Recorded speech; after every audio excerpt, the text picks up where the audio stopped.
नमस्कार भाइयों, कैसे हैं। उम्मीद करता हूं अच्छे होंगे और दुआ करता हूं कि घर परिवार भी अच्छा ही हो। आपका फिर से स्वागत है हमारे YouTube चैनल कबूतरबाजी के गुप्त राज में। भाइयों, आज का टॉपिक है कबूतर का अच्छा जोड़ा कैसे लगाएं और कबूतरों के बच्चों को अपने छत पर कैसे टिकाएं।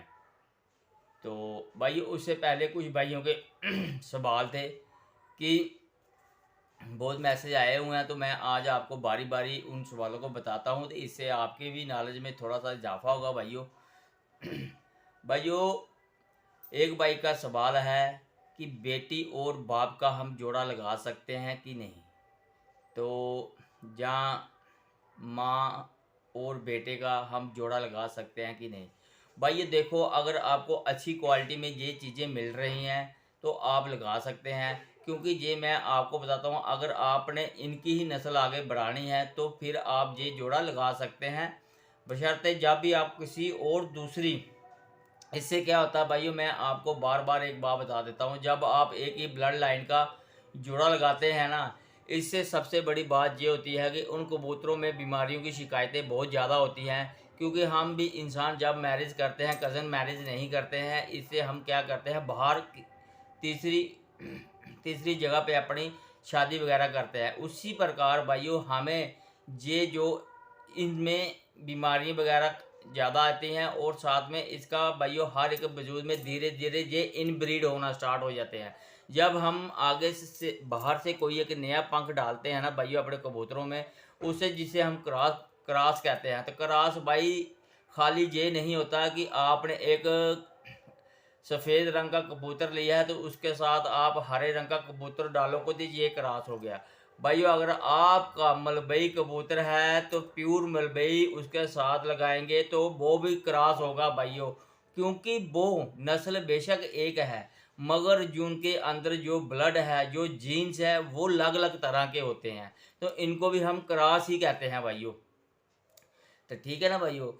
तो एक ही ब्लड लाइन का जोड़ा उसे कहते हैं, जैसे ये माँ बाप बेटियों का जोड़ा लगा रहे हैं, इसे एक ब्लड लाइन का कहा जाता है। जहाँ किसी दादे परदादे का चाचा चाची ऐसे कहीं जोड़ा आप मिक्स करेंगे तो उसे एक ब्लड लाइन कहते हैं। ठीक है ना भाइयों। तो हमेशा आपने अगर वैसे ही, अगर आपके पास कोई सोर्स नहीं है तो आप ऐसे भी जोड़ा लगा सकते हैं, ऐसी कोई बात नहीं। मगर अगर आपके पास कहीं से अच्छा पर बो वाला मिले, जो कबूतर की उड़ान घर वापसी बहुत अच्छी हो, आप अच्छी नस्ल का कबूतर भी अपने कबूतरों में लगा सकते हैं। तो एक भाई का सवाल था कि भाई जी हम क्या पीली आंख के साथ मकोई आंख लगा सकते हैं, जहाँ पीली आंख का पीली आंख से जोड़ा लगा सकते हैं। भाई जोड़ा आप जैसे मर्जी लगाएं, जिस मकोई से मकोई लगाएं, पीली से पीली लगाएं, मैली से मैली लगाएं, सफ़ेद से सफ़ेद लगाएं, आपको जोड़ा लगाने में कोई दिक्कत नहीं। हर एक आंख के कबूतर उड़ते हैं और हर एक आंख के जोड़े लगते हैं। सिर्फ आपने उन आँखों को थोड़ा सा ब्राइट करना है, यानी कि चमक में लाना है। ये चीज़ें आपने देखनी है। अगर पीली आँख आपके पास एक धुंधली थोड़ी सी धुंधली आँख है जो क्लियर नहीं है, उसमें बहुत ज़्यादा रिंग बने हुए हैं, तो उसके साथ एक बिल्कुल प्लेन आँख लाएँ जो बिल्कुल साफ़ हो, चमकदार हो। उसका आप कंपैरिजन करेंगे तो वो आँख अच्छी बनेगी। मकोई आँख और पीली आँखें लगाने से कई बार आपके घर में ग्रीन आइज़ कबूतर भी बन जाते हैं भाइयों, जिसे हम हरी आँख कहते हैं। हरी हरी आँख के कबूतर बन जाते हैं भाइयों। तो वो भी कबूतर कोई बुरे नहीं होते, अच्छे कबूतर होते हैं। आँख का हर एक अच्छी है, क्योंकि आँख का काम है देखना कबूतर को। तो मेरा कहने का मतलब यही है बार बार कि आँख आपको साफ़ सुथरी लेनी है, साफ़ सुथरी चमकदार आँख होनी चाहिए, जिससे कबूतर को उड़ने में कोई परेशानी नहीं हो और जब उनके बच्चे निकले ये आँखें जल्दी से साफ़ हो, ये बच्चे आपके आगे पीछे भागे ना, अपने घर पे आसानी से टिक जाएँ। ठीक है ना भाइयों। तो उसके बाद भाइयों, एक भाई का सवाल था कि हम शाहजहानपुरी की नस्ल कैसे बनाएं।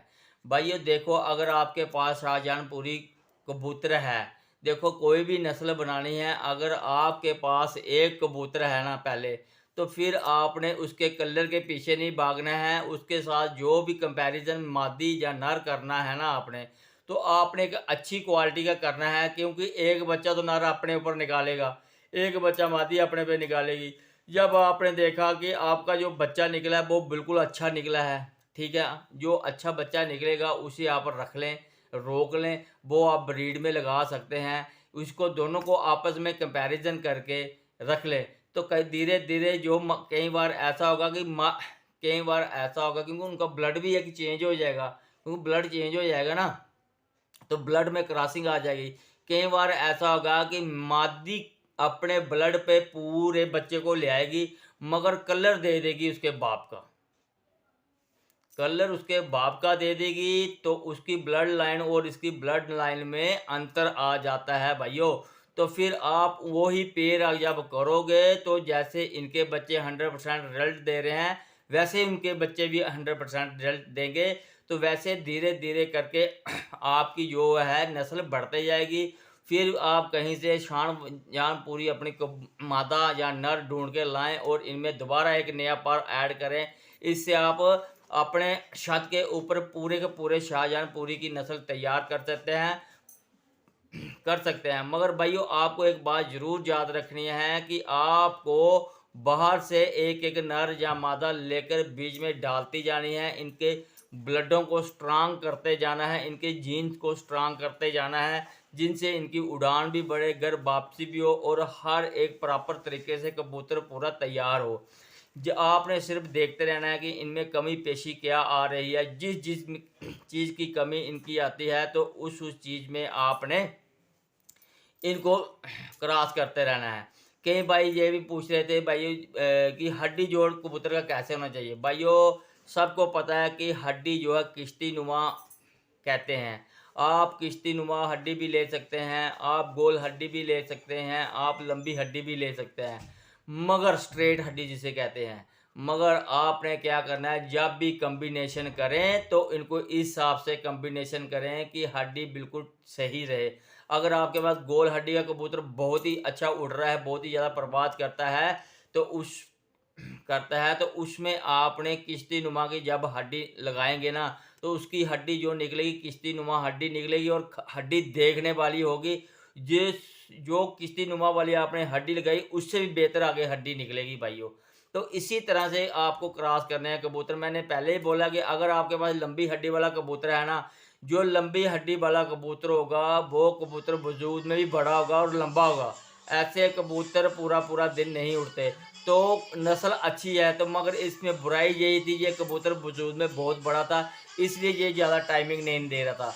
इसको जब आपने छोटा करेंगे, इसको गोल हड्डी या छोटी दूसरी हड्डी लगाएंगे, लंबी हड्डी लगाएंगे या किश्ती नुमा हड्डी लगाएंगे इसके साथ मैचिंग करने के लिए, तो फिर इसका वजूद थोड़ा सा छोटा आ जाएगा। जब इसका वजूद छोटा आ जाएगा, हड्डी जोड़ पूरे परफेक्ट हो जाएंगे, तो इसके कुंदे परफेक्ट हो जाएंगे, तो ये कबूतर ऑटोमेटिकली 2-4 घंटे की परवाज अपनी बढ़ा देगा।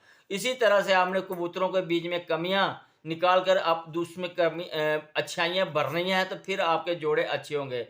तो जब भी आपने हड्डी जोड़ का लगाना है तो एक का जोड़ टोटल बंद होना चाहिए, मगर टाइट जोड़ बिल्कुल नहीं होना चाहिए। जोड़ बहुत किस्म के होते हैं भाइयों।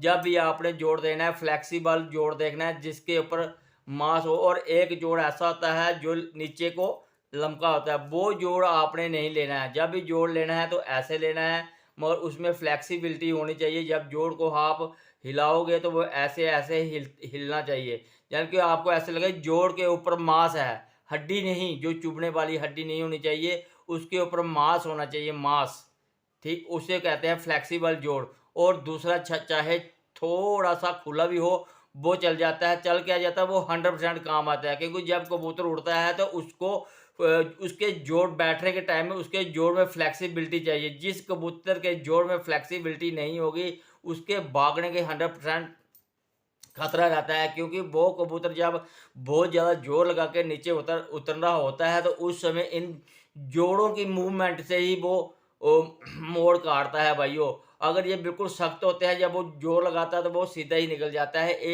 यही हड्डी जोड़ का मेन किरदार है भाइयों, कि जब भी आप जोड़ लगाएं फ्लेक्सिबल लगाएं, सख्त जोड़ कभी ना लगाएं। जो सख्त जोड़ वाला कबूतर है उसे आप अपने जोड़ों से या उड़ानों में बाहर निकाल दे, वो आज नहीं तो कल आपको धोखा 100% देगा भाइयों। ये मेरी आपसे एक गारंटी देता हूँ भाइयों मैं।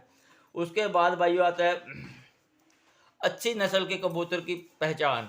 भाइयों, अच्छी नस्ल कबूतर की पहचान मैंने अपनी जब ये वीडियो बनाई है मैंने, इसमें हर एक तरीके के मैंने आपको पर बता दिए हैं, हड्डी जोड़ के बारे में बता दिया, आँख के बारे में बता दिया है, उसके कुंदे के बारे में बता दिया, बगल के बारे में बता दिया है, उसकी टांगों के बारे में बता दिया है। दूम जो है एक पत्ते की होनी चाहिए, और दूम की गांठ जो होती है ना, जो पीछे जहाँ से पंख निकलते हैं, ये बिल्कुल छोटी होनी चाहिए, क्योंकि जब ये छोटी होगी तो आपका बंद दूम का कबूतर बन जाएगा। जब जितनी ज़्यादा मोटी होगी उतनी ज़्यादा दूम फैलेगी।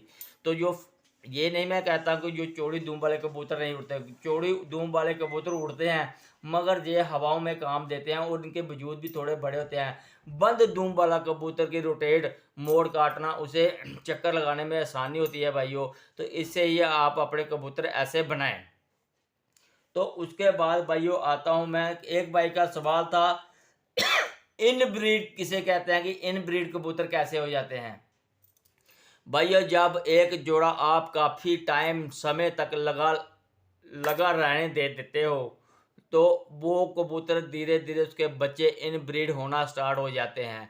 वो बच्चों के कलर भी ख़राब होना स्टार्ट हो जाता है, और साथ में उनकी उड़ानें भी कम होना स्टार्ट हो जाती है, और साथ में उनके वजूद भी छोटे होना स्टार्ट हो जाते हैं। इसलिए मैं यही कहता हूँ कि 3 या 4 बार आप एक कबूतर से जोली लें। पहले तो 2 बार लें, उसके बाद जोड़ा तोड़ के दूसरी मादी से क्रॉस कर दें। ऐसे ऐसे करके आप चेंज करते रहें, तो अपने कबूतरों की अच्छी नस्ल बनाते रहें। जो आप लगातार 7-8 जोली एक एक कबूतर से, कहीं तो 2-2, 4-4, 5-5 साल भी एक एक कबूतर का जोड़ा लगाए रहते हैं, उनके कबूतर हमेशा इनब्रीड होते हैं भाइयों। उनमें ना तो कलर, ना स्टैंडिंग पोजीशन, ना ही उनके वजूद, ना ही उनमें उड़ान होती है। तो यही कारण होता है भाइयों, ज़्यादा जोड़े लंबे नहीं, ज़्यादा से ज़्यादा 4 जोड़ियों के बाद जोड़ा आपको तोड़ना है भाइयों।